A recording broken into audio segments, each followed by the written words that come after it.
Hello, you beautiful legends, and welcome to Blunt Force Healing Podcast. This is episode number 658. As you can see, it's quite calm, beautiful morning. This Sunday, it's pretty much windless. There is a little bit of breeze, but trees are very still. It's very early morning still. It's not even 8 o'clock. But today's episode is a shift. Is just my take on an interesting recalibration that happened. So if you follow at least in a couple of days, you know that the last 2 days I happened to go to sleep around 11:30 p.m. So just about half an hour before midnight, and I woke up twice in a row at almost the same time, so around 5:30 in the morning, which was surprising. It was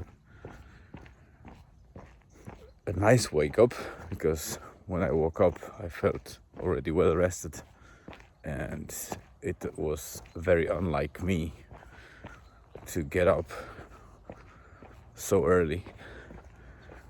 And I did a lot of things 2 days in a row. I thought it's just a pure accident that I woke up 2 mornings in a row, such exact time after exactly 6 hours of sleep.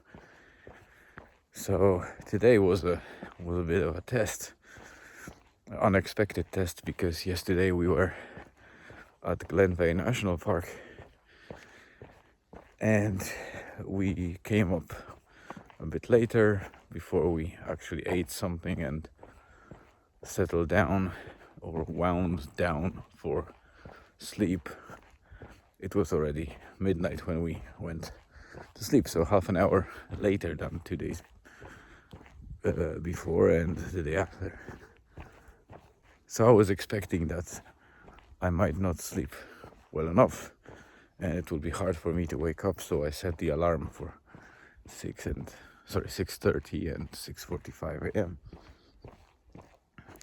But lo and behold, I woke up this morning well rested again. This time 5:59, which is again exactly 6 hours, almost to the minute, that my biological clock was able to measure. That accounts for roughly 4 circadian cycles. They are about 90 minutes if you consider the shallow, the deep sleep, and the REM stage, or the rapid eye movement stage. So more or less the average is about 90 minutes. So if you consider 6 hours, that's 4 times 1 hour and a half, which basically is 4 circadian rhythms. And this happened already a 3rd day in a row. So my body is well adjusted, and I suspect that there's a lot of that credit that comes to waking up early and going for a walk just after the sunrise, and almost the same for just before the sunset, being outside, and so our eyes can capture those specific waves of light that seem to be setting our circadian rhythm.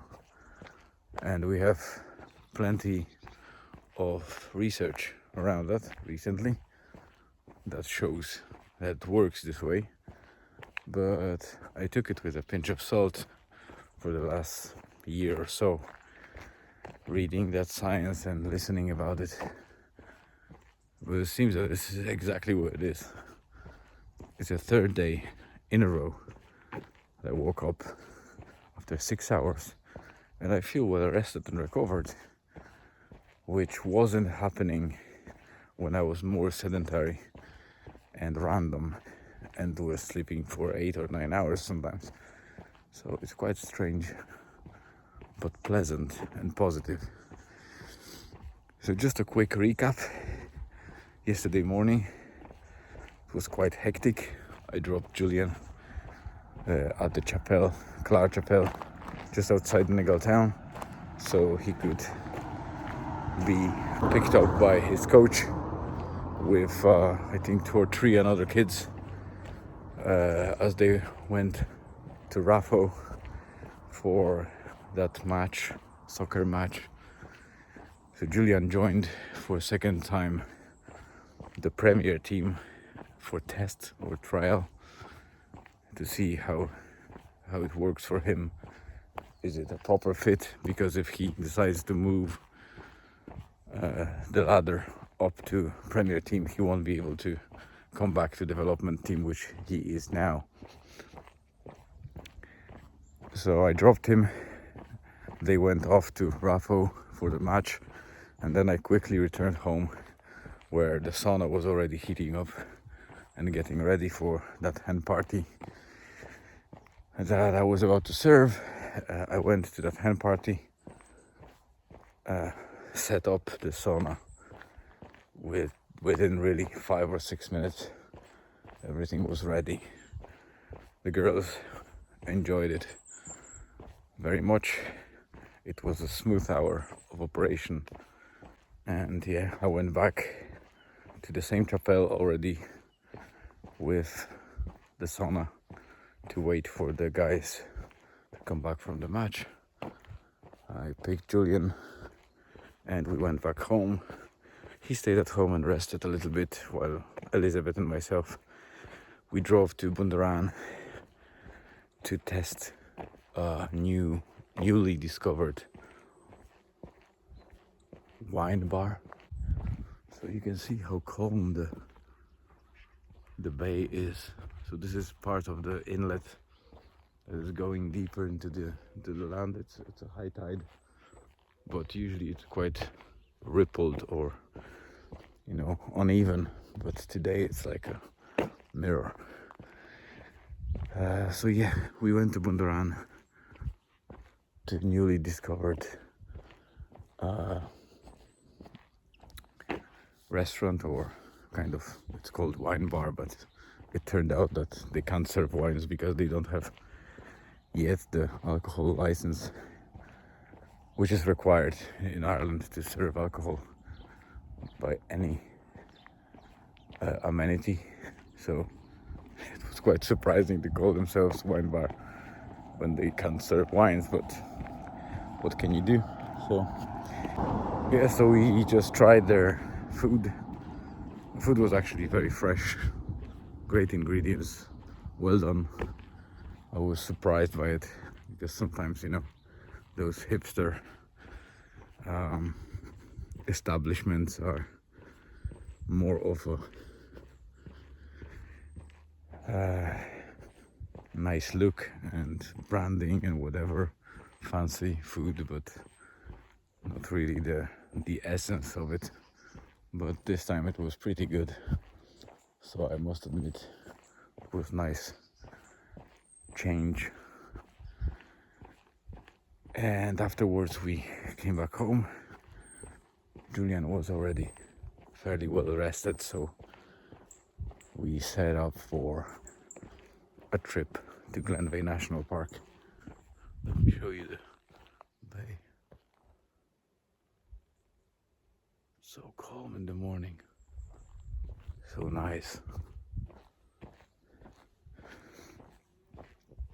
So yeah, we went to Glenveigh.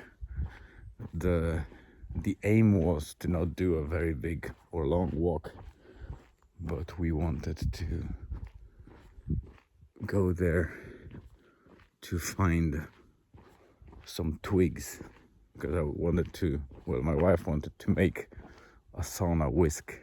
People are kind of using it to lightly pat themselves with the twig made out of, the whisk made out of twigs, so young branches of certain trees, and that helps with blood circulation and other health benefits when you use it with warm water in the sauna. So we decided to try it. These whisks are usually about 8 to 10 euro in the sauna shops, but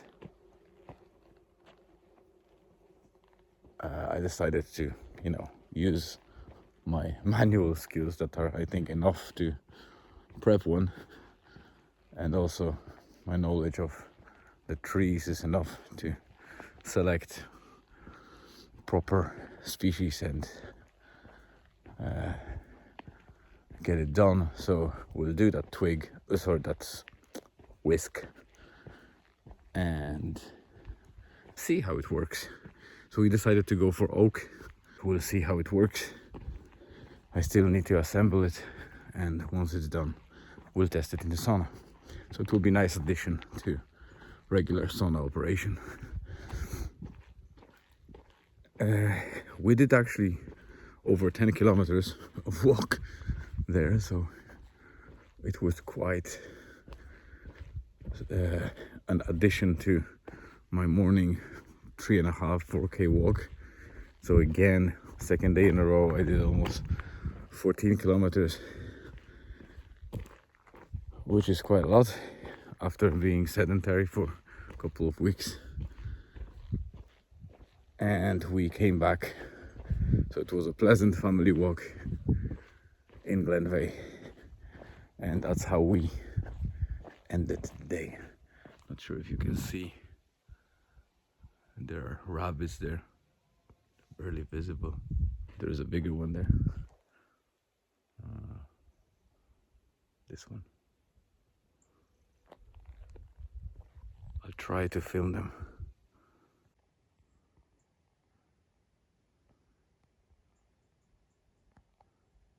They're called hares, so they're not rabbit exactly. There's more of them there.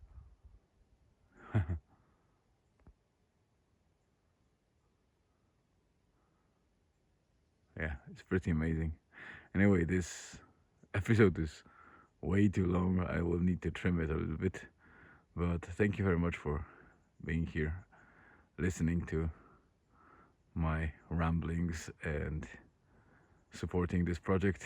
I hope you have a great rest of the day, afternoon, or evening, wherever you are. Stay tuned and see you tomorrow.